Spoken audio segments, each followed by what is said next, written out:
Welcome to Beyond Rent, the property management podcast brought to you by Rent Manager. Each episode, we sit down with an expert to talk industry updates, tech solutions, and top tips for those in the property management space. And now, let's get to the conversation and go Beyond Rent.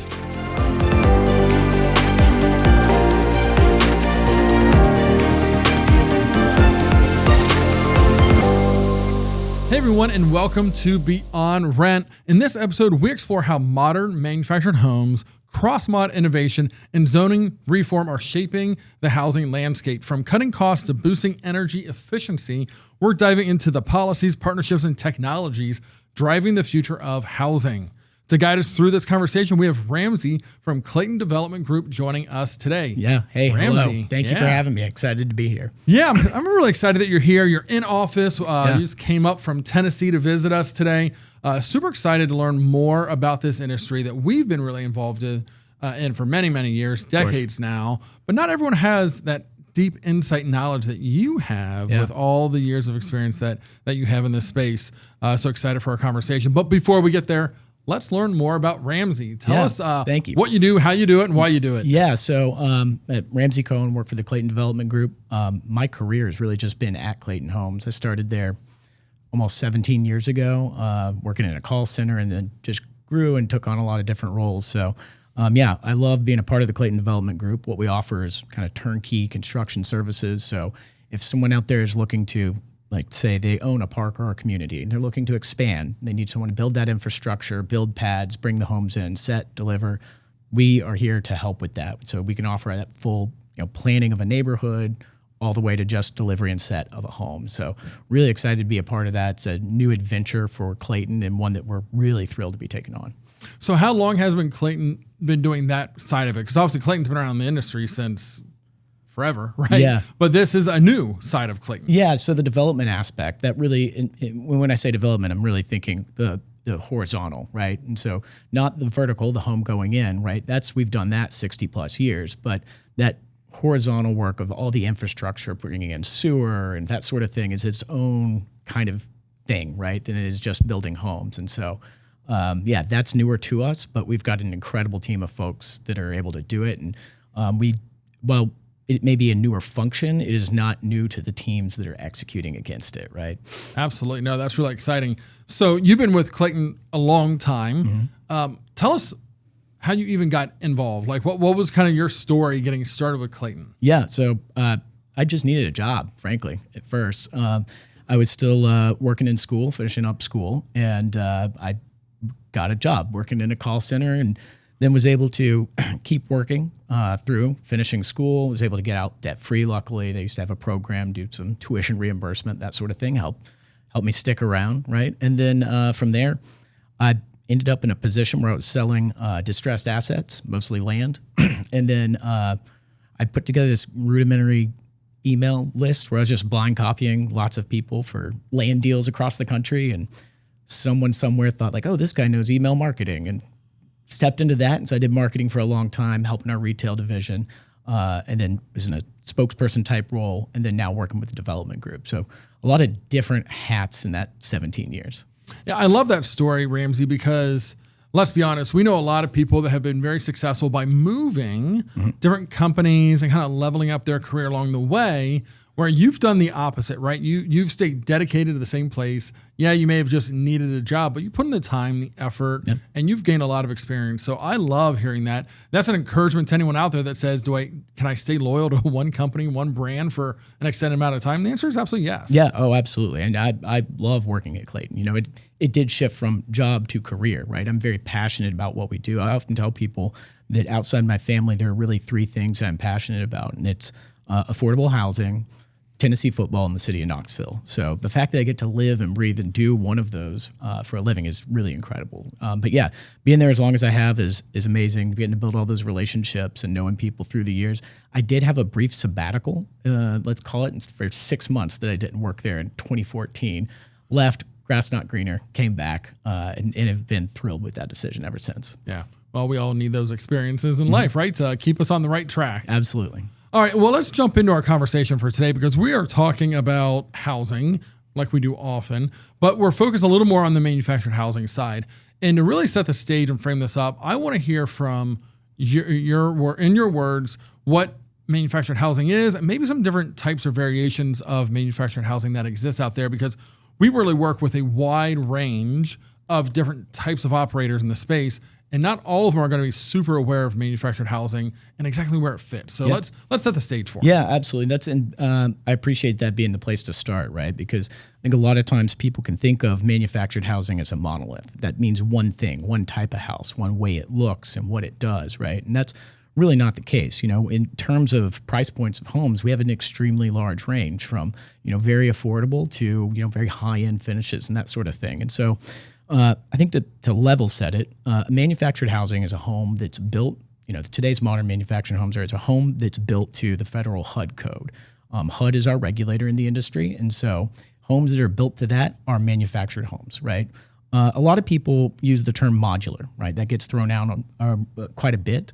And what I found is a lot of times when people say that, what they mean is a home with high-end finishes. They mean it looks like a site-built home. And what that functionally means, though, is that it's a home that's built to whatever local building codes are going to are enforced wherever that home is going to be placed eventually.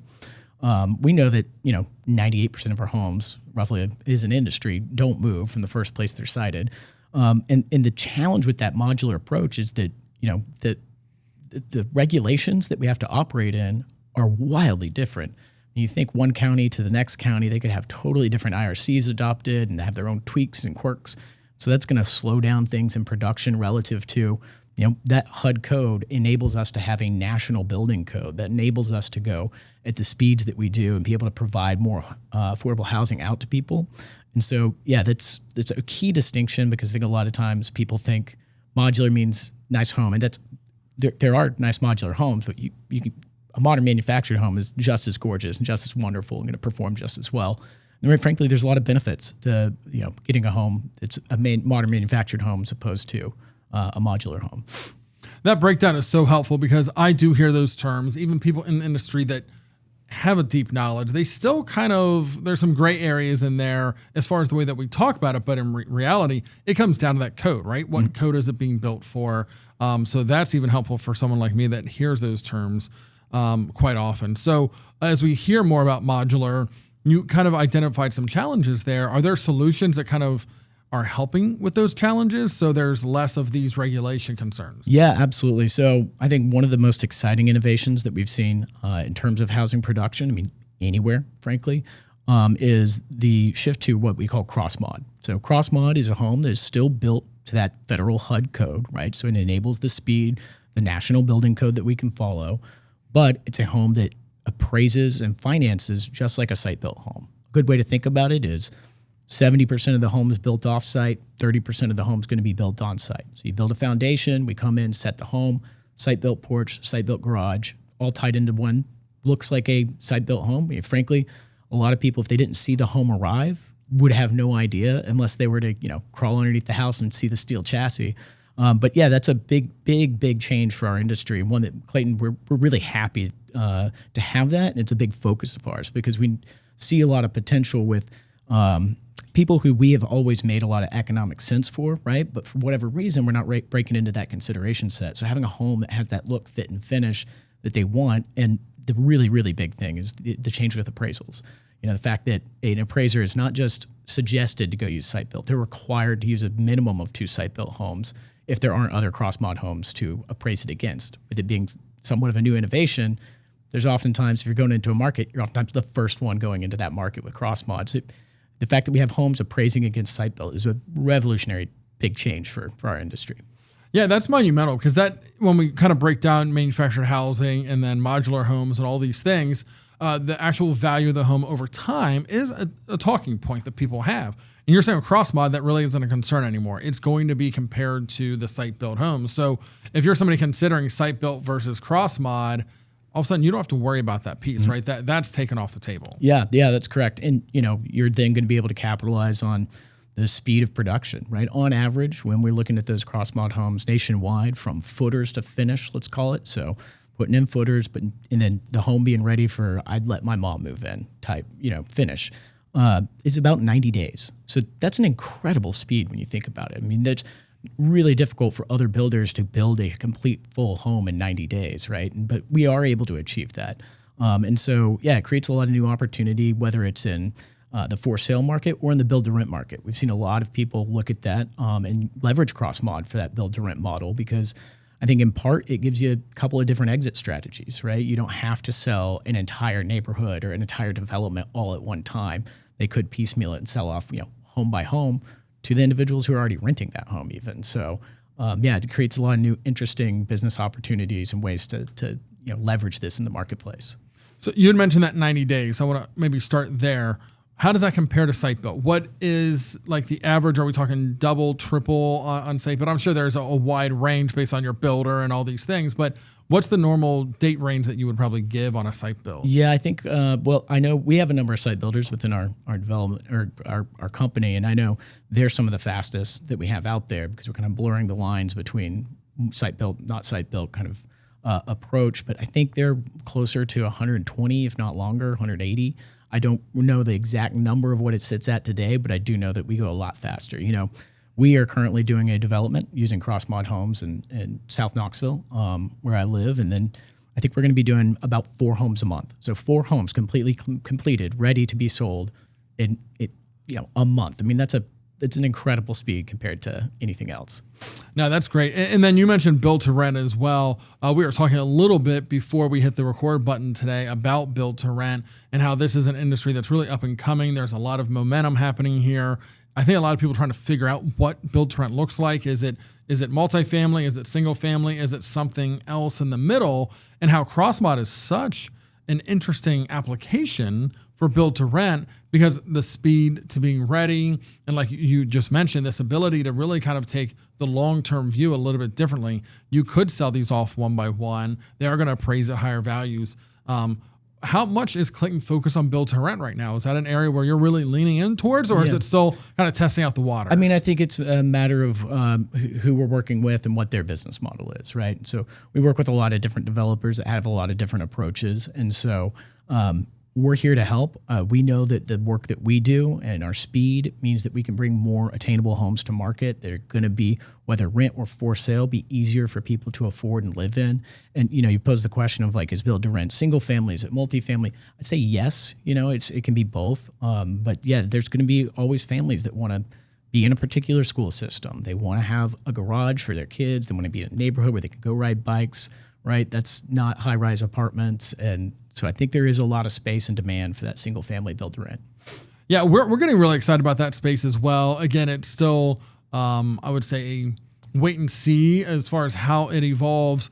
But we're excited about that space. We think it does provide a lot of opportunity, and specifically for people that want their own space, their own home. They don't want an apartment. They want to rent, but they want that community feel. They maybe want some of the benefits that come with a traditional HOA. It starts blurring all of these lines to really kind of fit a very unique place in the market that there really isn't a whole lot of people filling that space right now. No. I mean, I think that's the big opportunity right there, is that there's nobody really in the market. So if you can find a market that you can rent these homes for X amount, let's partner together, reach out, because we're here to help with that land development and home acquisition, and help you weigh that and put it into a pro forma. Make sure, you as a company or firm are going to be coming out ahead, because we want you to keep doing business with us, right? That's right. I mean, that's really the long-term goal, right? Is to have many developments that kind of fit that. Now, when you talk about CrossMod, and maybe even if we want to talk about the other variations of manufactured homes, how does it fit into, I would say, some of the traditional processes? How are these being viewed? We talked about appraisal, but what about other things like loans and expectations on that side? Are there special considerations there? Are there any red tape or hurdles on that side? Yeah, I would say, one, the CrossMod home helps overcome a lot of those, whether it's a Fannie or Freddie backed loan. Anybody who's writing those GSE loans today, any lender could go and then write a loan on a CrossMod home. It's a 30-year conventional mortgage, just the same as any site-built home that you would go get. And so I think in that area, we're starting to see more of our industry being on par, which we, frankly, my opinion is we should always have been. We're starting to see that change and shift. And those loans, I think you can do as little as 3% down. So there's a lot of opportunity, a lot of changes and innovation happening in the finance side. I'm not a banker, so I can't ever really go into the details because I don't understand them all. But I do know that there's a lot of innovative products that are being brought to market to help enable more home purchases. And all of those steps, I think, are so important. I'm not going to use terminology that people have used for manufactured housing because I know we want to avoid those words, right? But there are words that are out there that people still use to describe this industry. Yep. And every one of these steps gets us further and further away from that feel because now you can line them up apples to apples. The loan is the same. The appraisal is the same. All these things are the same. What's different? Oh, a portion of it was manufactured off-site, installed on-site. But the fit, the finish, the experience, the long-term value, all of that's the same. It's very comparable. Yeah, they're absolutely comparable. And, I think, I appreciate wanting to stay away from the words. There's a lot that I don't, the T word, I don't want to bring up, right? And I think there's a lot of misconceptions about the industry more broadly, right? I think people have in their mind's eye a particular image and a particular way and thing that our industry is. Almost universally, and I've taken a lot of people through their first home, right? Blown away. They walk in, they go, "Oh my God, I didn't know it was like this." It's like, yes, yeah. Do you like the stone countertops? Like, you can. There's a lot that you can do. When just because we're building it indoors doesn't make it in any way inferior. Which that's unfortunately the way a lot of people have thought about it. But I'd say, if you're going to buy a luxury Italian sports car, do you want it made in a field or would you like it to be made in a factory? I think at a home building facility is probably the best efficient way to go about construction. I think we're seeing a lot of people be open to that because they're recognizing it not just as a thing of housing of last resort, which I think we got thought of decades ago.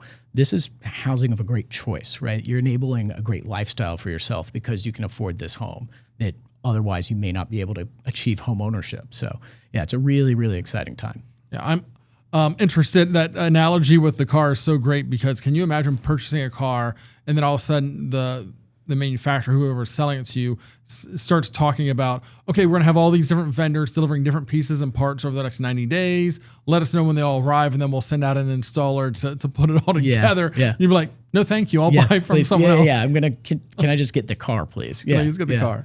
So you talked about all of these elements coming together. And kind of leaving the past behind as far as manufactured housing. One of those is zoning, right? Getting zoning approved. I have to think even build to rent sometimes can face a little bit of this because it's a little bit of an unknown. People don't understand it quite yet.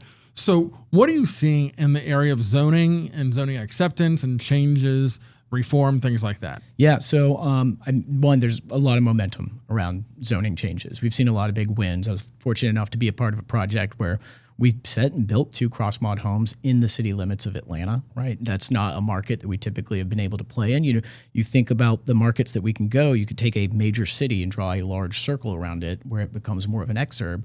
That's where we can, generally place our homes. And so the fact that we're seeing a lot of demand and interest for us to be in places that we haven't before is huge. So whether it's urban infill or new neighborhoods, right? I think there's a big opportunity. And, unfortunately, part of the reason that we find that opportunity, a willingness to change, is because there is an incredible need for affordable housing right now. Like if it's not at crisis level, I don't know what it will take for us to call it a crisis, right? We need more housing. I always say we're not the solution, we're part of a solution. We kind of need, as a country, we need a lot, right? And so, we're seeing a lot of, municipalities be interested in reaching out and how do we change this? What's going to enable you to be here? Because we know that you can help achieve that. And I've gone to a lot of folks and spoken with them, whether it's a city council, county commission, and advocated, for our industry. And the thing that I always am able to get a good reaction from, or at least, get people thinking, is to ask them, like, do you have children? And they say, yes. Where do you want them to live? Here. Where? Where could they possibly buy? Right? You have to enable something to make it possibly affordable. Like we're shutting the door to a lot of opportunity to people. And I think there's some growing recognition that those laws and policies and zoning have to go away or have to grow and change. Yeah, I mean, affordable, attainable housing is a top priority. I know even the White House and so forth, the administration's looking at these things just like the past ones have. And And one of the questions I like to ask people is, if you had to repurchase your home, if you had to repurchase your home today at the rate that it would sell for, could you afford to live in your own home? And a lot of people would shake their heads. No, they couldn't. No, I couldn't. So why do you think that others can, right? It's kind of like a new way to think about it.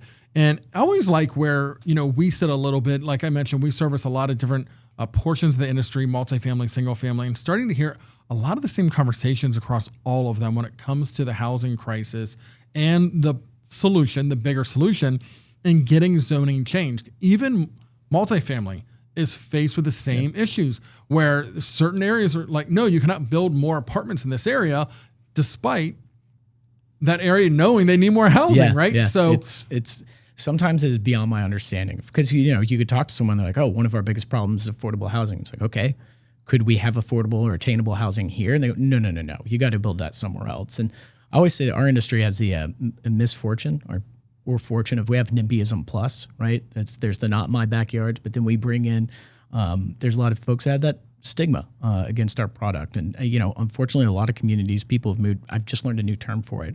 Bananas build absolutely nothing anywhere near anybody or near anything. It's like, that's not growth. We need to build, we need to grow.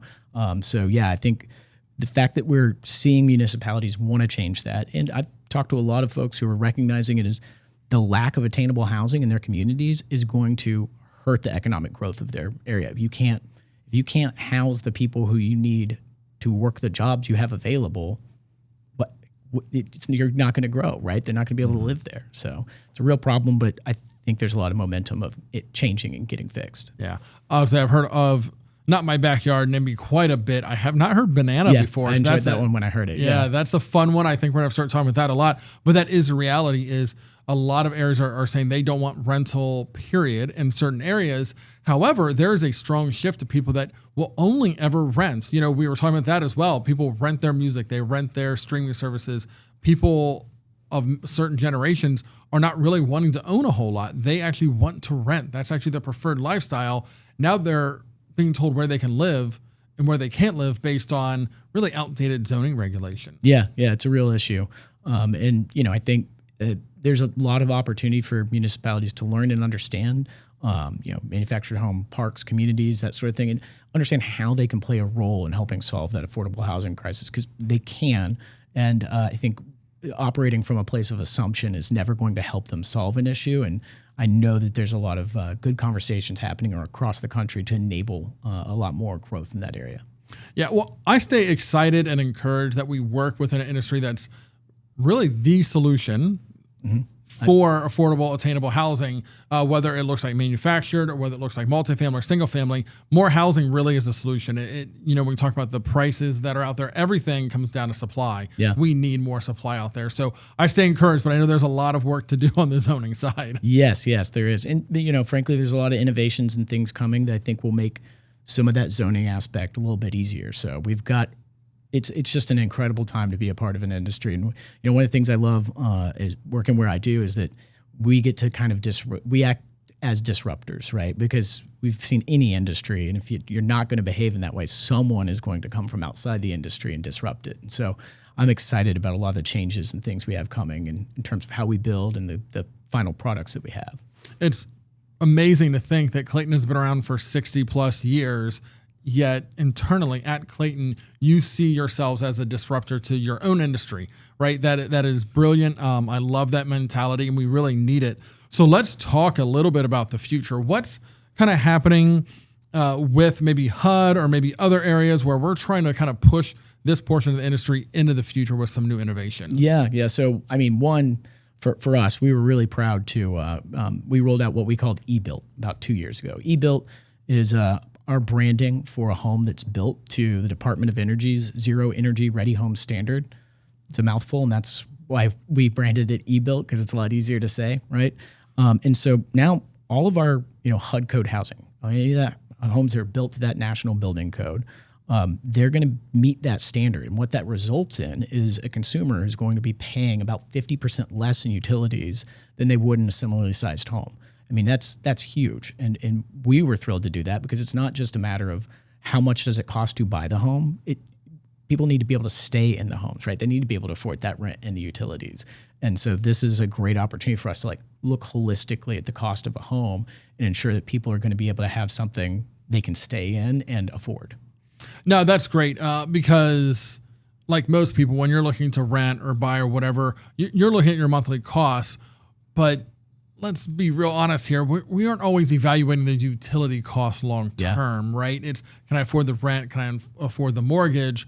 Yeah, you may have like in the back of your mind, like, well, there's other costs associated with this, but utilities isn't one you think about very, very well. So 50% reduction is huge. So not only for the environment, sustainability, but also affordability. Yeah, absolutely. Yeah. And there's a lot of other changes and things coming, I think there's opportunity for HUD to make some changes that would enable a revolutionary change to our industry and an opportunity for growth that could have a major impact in terms of how we're able to bring homes to market, how many homes we can bring to market, and the types of ways they are constructed. And so, it's a really exciting time in the industry.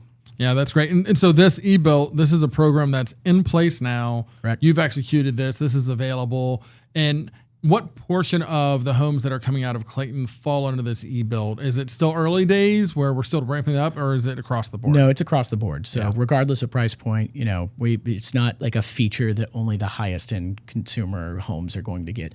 Every home, regardless of price point, that's built to that HUD code, 100% of them are going to be coming out as eBuilt. So making sure that those consumers are going to be saving on that cost of their utilities. And what I love about that, and the reason I asked, is that's so important that it's 100% of the homes, because let's be candid, most new innovations, most new features that allow you to save money are only available to people that can afford the higher end, right? It's an upgraded version. It's like buying a hybrid vehicle, right? Mm-hmm. The gas-powered vehicle is still the lower cost one. If you want to go hybrid, it's an extra $5,000 to $10,000 out of pocket. Well, if you're looking to save money, if you have limited resources, you're not upgrading to hybrid, right? That's a luxury option for a lot of people. Not with these homes. Everyone's benefiting. Yeah, absolutely. And, I think a thing we were really proud to do, again, launched this about 2 years ago, is that we did not go through and increase the cost of every home in order to achieve this, right? Like, we viewed it as the right thing to do and the best thing to do, both for our industry, but also for consumers. Yep. Love that. All right. Any other innovations that are happening that are really going to help out with affordability, with time to market, things like that? Because I know Clayton's up to a lot. Yeah. So I think there's a couple, but I don't want to be here for 2 hours.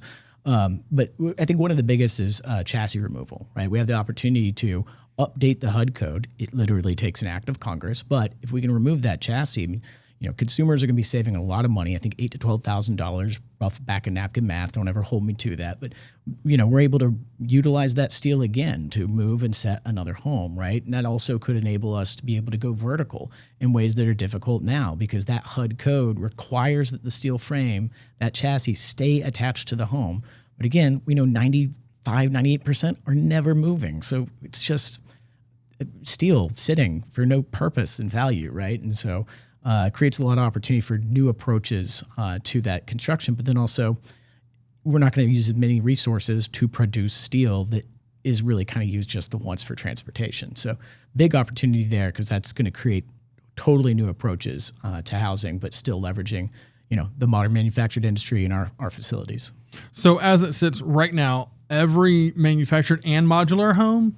No, or just the manufactured? Just manufactured. Yeah, just HUD code homes. So that's I've worked with a number of builders and developers out there that want to go to modular, and one of the things we try and help them understand is, like, you understand what you want to achieve there, right? But if we go and use a CrossMod, right, it's going to have that same fit and finish. We're going to be able to move a little bit faster because the National Building Code, and it's going to cost less over time. Like, it's probably going to cost less on the front end and probably cost less for the rest of the time. So, it's really just the HUD code homes. And again, that's back to, you don't know what IRC is adopted and how to go through and build that and then get the certification from the DOE that this home was zero energy ready is its own major challenge. You can't do that for one-offs. That makes total sense.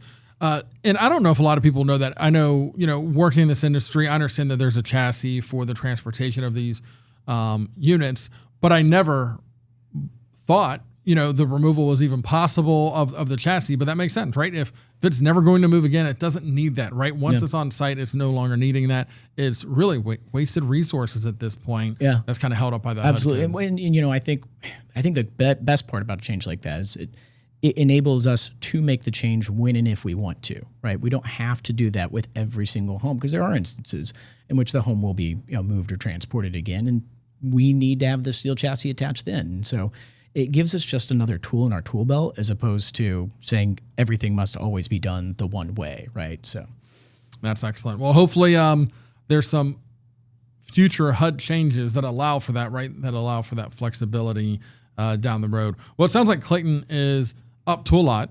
Like, again, this development group that you're out there working with, that horizontal view of helping get these communities built and set up. If people want to learn more about this industry, and again, we work with a lot of different types of operators and developers out there. If they want to learn more about what's really going on in the space, whether it's the traditional modern manufactured home or this CrossMod and how to help out with zoning and regulations, what are some of the good resources out there that you're aware of that they should be looking at? Yeah, I'd like to think of myself as a resource first and foremost. So yeah, please reach out to me, right? Our team is here ready to help answer those questions and clarify as people move through that development process, especially if you're coming from outside the industry, right? You're going to need a little bit of hand-holding and someone to help you come along. There's a number of great resources online, and each state too has maybe a test for you to go through and get a certification to be able to be a dealer. So there's a lot of opportunity to learn out there, but there's also an opportunity to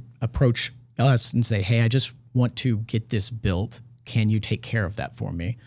And yes, we will be able to turnkey from site planning to literally handing you keys for a home to move and sell to a consumer, rent to a consumer, top to bottom. So there's a lot of opportunity to learn and do as much or as little of a project as you want to.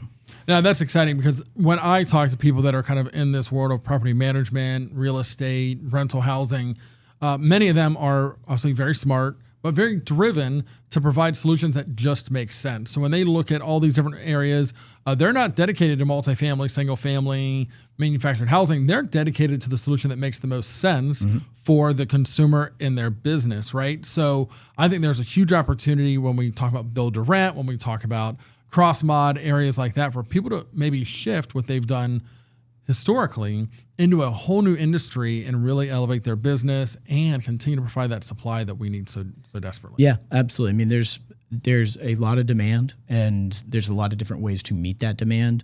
And we know that, parks, communities, the modern manufactured home industry more broadly can be a big part of that solution. And so there's incredible opportunity to go help solve this problem. And I love the way you phrased it, of like doing what makes the most sense. A lot of times it's just a matter of helping us understand the end consumer and what you need to achieve with them. We've probably got a housing solution for that consumer of whatever it is you're trying to solve for. Yeah, that's great. Excellent. So if they have questions, they want to learn more, obviously state, national organizations are great, but yourself, Ramsey, you're a great resource. We'll drop some links into our show notes like we always do. So if they want to learn more, they can go check it out. So as we come to the end of the episode, any last words of wisdom, thought as it relates to what Clayton's up to? No, I mean, we're excited about the future. There's a lot, as I said, a lot of opportunity. We talked about some of the innovations that are coming. We have even more in the pipeline, some that'll take years to come to fruition, but others that will happen sooner. And we're thrilled to be growing the industry, because I think the opportunity for the industry is not so much to continue to fight over about the same 10%, right? Up market, down market. We tend to be about 10% of single family housing starts. We have the opportunity to come in and be 15, 20%, right? And so we can grow that pie. We can grow it by bringing in new people to the market and building more and more parks and communities and neighborhoods, because we need a solution. And a lot of times we're the best and smartest solution for affordable and attainable housing. Excellent. Well, Ramsey, thank you so much for being here today. Yeah, thank you for having me. Yeah, thank you. It's been a lot of fun. So thanks again. And thank you to our audience for joining us for another episode. And until next time, keep going beyond rent. Thanks for joining us for this episode of Beyond Rent. If you enjoyed this podcast, spread the word on social media and with your peers in the industry. To be notified when more episodes are released, subscribe using your favorite podcast player. Beyond Rent is brought to you by Rent Manager Property Management Software. Learn more about Rent Manager's industry-leading software solutions at rentmanager.com. Until next time, keep going beyond rent.